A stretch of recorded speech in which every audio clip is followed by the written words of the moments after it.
सिगाङाव बयखौ खुलुमबाय। लोगोसे आंनि मुसाहारि क्रिएटर इउटिउब चेनेलाव बयखौबो बरायनाय जाबाय आरो भिडिअखौ जोबजासिम नायलांगोन होननानै आसा खालामबाय आरो जाय बिथांमोना चेनेलखौ साबस्क्राइब खालामाखै बिथांमोनखौ साबस्क्राइब खालामनानै लानो थाखाय खावलायनाय जाबाय। गोजोन्थों।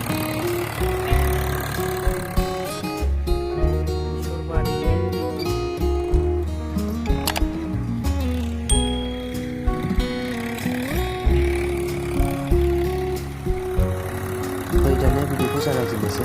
बे भिडिअआव नुनो मोनगोन दि जोंनि जायगायाव जुखामखौ माबायदि गायो, मा रोखोमनि गायो बेखौ देखायनाय जाबाय।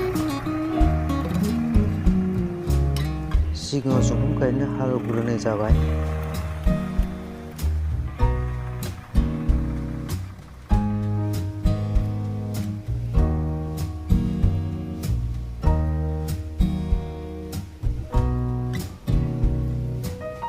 जुखामखौ जोंनि जायगायाव दुरुं बोनानै लाइन गायनाय जायो, मानोना बिदि गायोबा परिश्रम खम जायो,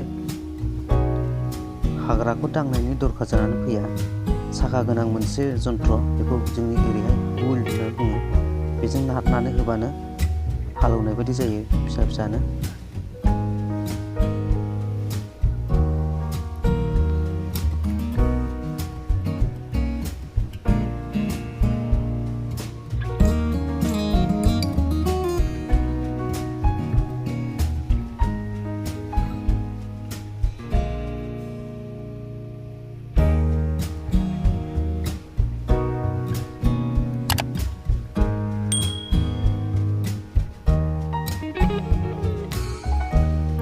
एक्सुवेलि बिदि गायबा बांद्राय लेबारनि दरखार जानानै फैया, एसे खरसायावनो जायो आरो बारा परिश्रमबो जाया, लोगोसे बिफांखौ नायनोबो साइज नुयो।